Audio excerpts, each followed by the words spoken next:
Assalamualaikum warahmatullahi wabarakatuh. Yang terhormat rekan-rekan mahasiswa dan segenap audiens yang menghadiri atau mengunjungi YouTube kami. Jadi pada kesempatan hari ini kita akan membahas terkait dengan hukum acara di Peradilan Tata Usaha Negara. Hukum acara Peradilan Tata Usaha Negara ini biasanya menjadi pedoman bagi kita yang beracara di Peradilan Tata Usaha Negara. Mata kuliah hukum acara PTUN merupakan mata kuliah dalam struktur program studi ilmu hukum Tata 1 Fakultas Hukum Universitas Kudus. Ini disajikan di semester 4 dengan bobot 2 SKS. Tujuan dari mata kuliah ini adalah agar mahasiswa nanti mampu mengetahui dan memahami secara kognitif, mampu memahami peraturan perundang-undangan atau ketentuan-ketentuan yang berkaitan dengan prosedur dan tata cara beracara di Peradilan Tata Usaha Negara. Dari mata kuliah ini juga diharapkan nanti mahasiswa bisa secara efektif membiasakan diri untuk melakukan hal-hal yang positif dan konstruktif dalam melaksanakan usaha pembelaan dalam perkara sengketa administrasi negara di dalam sidang PTUN. Rekan-rekan mahasiswa yang kami banggakan, jadi untuk lebih kita bagaimana memahami Peradilan Tata Usaha Negara, maka di sini kami akan mencoba untuk menguraikan atau menjelaskan terkait dengan sejarah dari Peradilan Tata Usaha Negara. Seperti kita ketahui bahwa dalam Peradilan Tata Usaha Negara itu hadir berdasarkan atau latar belakangnya adalah sebagai wujudan sebagai perwujudan sebuah negara hukum. Sistem tata negaraan di negara kita, itu kita mengenal ada 3 pilar kekuasaan. Yang pertama adalah pilar kekuasaan eksekutif, legislatif, dan yudikatif. Nah, berkaitan dengan kekuasaan kehakiman, dalam pasal 24 Undang-Undang Dasar 1945, atau kita juga kenal dengan kekuasaan eksekutif yudikatif, dijungtokan dengan Undang-Undang Nomor 4 2024, kaitannya dengan kekuasaan kehakiman, itu dilaksanakan oleh Mahkamah Agung dan badan-badan peradilan yang berada di bawahnya dalam lingkungan peradilan umum, lingkungan peradilan agama, lingkungan peradilan militer, lingkungan peradilan tata usaha negara, dan sebuah mahkamah konstitusi. Seorang ahli hukum, Friedrich Julius Stahl, dalam teorinya tentang konsep negara hukum atau Rechtsstaat, memaparkan bahwa gagasan negara hukum yang salah satu unsurnya adalah berada atau ada peradilan administratif. Lengkapnya, unsur-unsur negara itu terdiri dari pelindungan adanya hak asasi manusia, pemisahan atau pembagian kekuasaan untuk menjamin hak itu, pemerintah berdasarkan peraturan undangan, serta peradilan administrasi dalam perselisihan. Karena itu sering para ahli menyatakan bahwa adanya peradilan tata usaha negara merupakan bukti penting atau suatu bukti real, nyata, wujud bahwa Indonesia menganut sebagai negara hukum. Dasar dari Peradilan Tata Usaha Negara sendiri, itu ada 3 instrumen. Yang pertama adalah Undang-Undang Nomor 5 Tahun 86. Ini merupakan undang-undang awal berdirinya PTUN, yang kemudian dilakukan perubahan pertama, Undang-Undang Nomor 9 Tahun 2004, dan terakhir Undang-Undang Nomor 51 Tahun 2009. Nah, sebelum dikeluarkannya Undang-Undang Nomor 5 Tahun 86 ini, peradilan di Indonesia, khususnya terkait dengan administrasi, itu masih bersifat semu. Karena pada masa itu, peradilan administrasi yang terdapat dalam ketetapan MPRS sementara. Ya, jadi hanya yang terdapat dalam Kitab MPRS nomor 2 tahun 60. Semu dalam arti bahwa peradilan administrasi Indonesia itu bersifat tidak bebas karena tidak lepas dari pengaruh kekuasaan eksekutif dan kekuasaan pembuat undang-undang.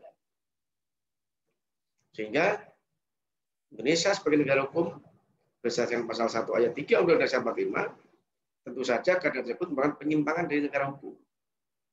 Nah, bagaimana kok kita bisa mengatakan bahwa peradilan saat itu tidak bebas atau tidak lepas dari kekuasaan eksekutif? Kita bisa melihat bahwa hakim pada saat itu dia tidak di bawah Mahkamah Agung, tapi di bawah Departemen Kehakiman, yang mana Departemen Kehakiman ini adalah departemen milik eksekutif. Ya. Gaji segala macam mengikut pada PNS ketentuan dalam Departemen Kehakiman. Berbeda dengan saat ini di mana hakim dan aparaturnya itu tidak di bawah Kementerian Kehakiman, Departemen Kehakiman, akan tetapi sudah masuk included dalam satu sistem di bawah Mahkamah Agung Republik Indonesia. Di mana Mahkamah Agung ini merupakan juga sebagai lembaga tinggi negara. Jadi kedudukannya sama dengan pemerintah. Ya. Kemudian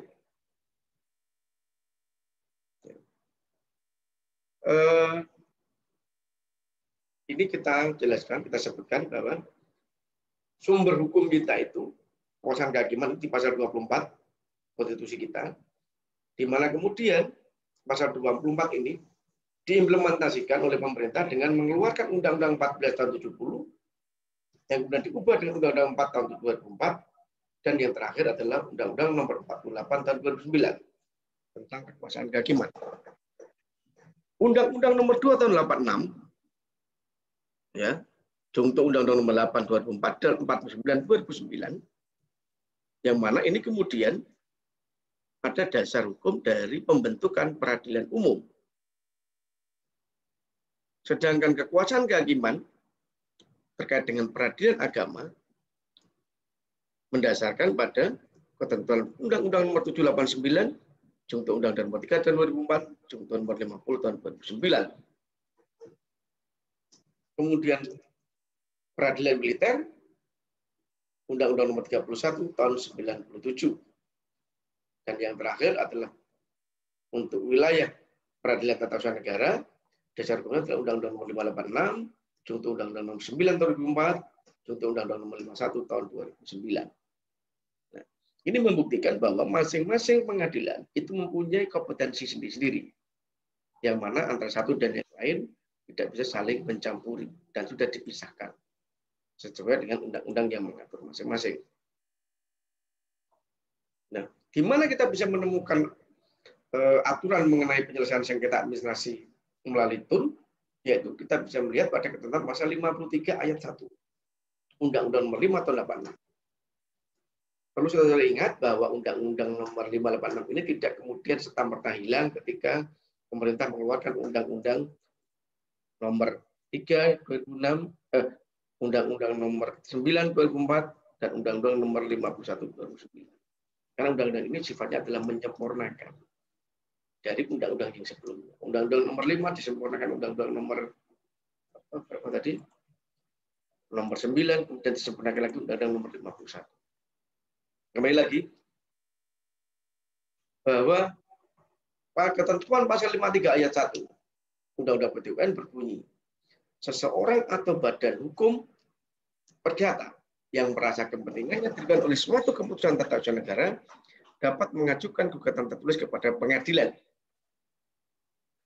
Ya, sekali lagi, seseorang atau badan hukum perdata yang merasa kepentingannya dirugikan oleh suatu keputusan tata usaha negara dapat mengajukan gugatan tertulis kepada pengadilan yang berwenang yang berisi tuntutan agar keputusan TUN yang disengketakan itu dinyatakan batal atau tidak sah dengan atau tanpa disertai tuntutan ganti rugi atau rehabilitasi. Ini katanya yang mengatur masalah sengketa administrasi. Ya. Wicipto Setiadi dalam buku hukum acara peradilan tata usaha negara, suatu perbandingan menerangkan bahwa dalam praktek itu ada 3 lembaga yang melakukan fungsi seperti pengadilan administrasi negara. Ya. Jadi ada 3 yang menjalankan fungsi itu tadi.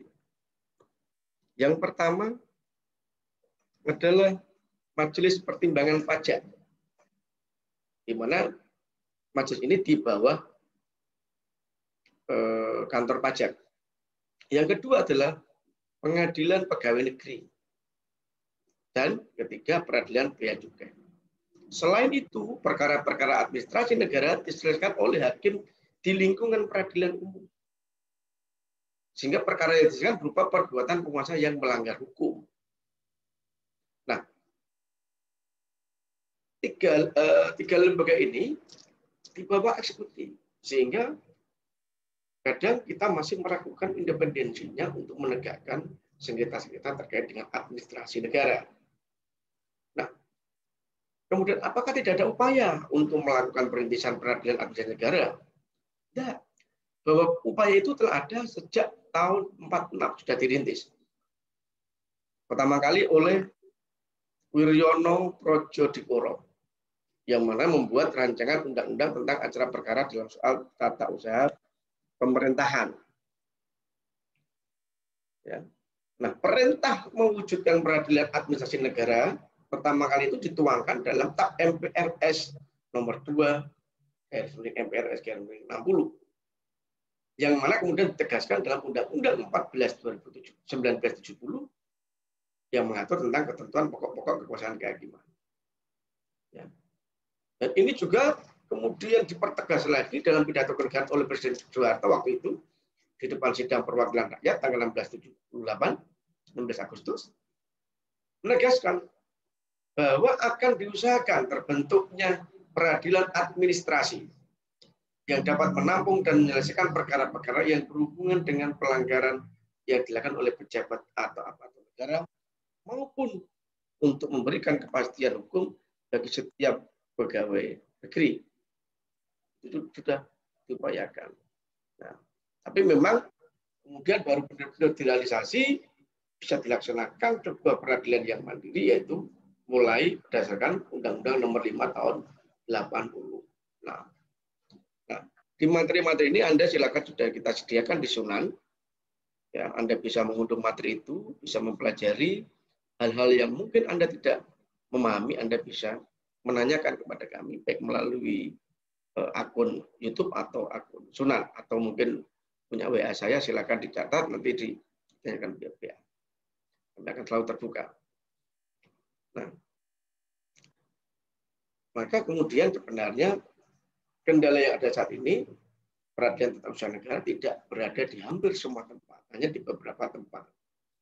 Hanya ada di Jakarta, Medan, Ujung Pandang, Semarang, Surabaya, ya, Palembang, Bandung, Padang, Pontianak, Banjarmasin, dan Manado. Ini hanya beberapa yang ada. Yang terbaru itu di Serang, Tanjung Pinang, tahun 2011, yang terakhir 2016 itu ada di Pangkal Pinang dan PT UPN Gorontalo. Nah, harapan kita ini akan semakin banyak di tiap kota, katakanlah nanti bisa didirikan atau minimal di tiap kabupaten kota itu nanti di tiap pengadilan tinggi itu wilayah provinsi itu sudah ada satu peradilan tata usaha negara. Harapan seperti itu. Ada beberapa perubahan pertemuan kedua, perbandingan, silakan nanti dipelajari. Nah, kan kita masuk ke unsur-unsur keputusan itu. Apa sih yang dimaksud dengan unsur-unsur keputusan itu? Sehingga itu bisa diuji oleh peradilan tata usaha negara. Nah, beberapa ahli menyatakan perbuatan hukum publik persegi satu yang dilakukan oleh alat-alat pemerintah berdasarkan keputusan istimewa. Syahran Bashar menjelaskan bahwa pengertian keputusan yang dapat diganti oleh pengadilan tun, yaitu keputusan tertulis dari alat administrasi negara yang mempunyai akibat hukum, dan seterusnya. Nah, dari beberapa pengertian-pengertian tadi, kita bisa memberikan sebuah kesimpulan bahwa yang dapat diikuti oleh keputusan tun di peradilan tata usaha negara adalah harus dalam sifat pernyataan tertulis atau kehendak. Kemudian dikeluarkan oleh pejabat tata usaha negara. Ya. Kemudian keputusan itu bersifat final, mengikat. Ya. Sehingga ini nanti bisa untuk dilakukan penyelesaian sengketa di peradilan tata usaha negara. Ya, saya kira kaitannya dengan sejarah kita hanya ini saja dulu. Nanti kita akan tambahkan lagi untuk pertemuan-pertemuan yang berikutnya. Dan ada waktu kita lakukan Zoom meeting dengan rekan-rekan masyarakat. Saya kira itu kurang lebihnya mohon maaf. Terima kasih. Wabillahi taufiq wal hidayah. Assalamualaikum warahmatullahi wabarakatuh.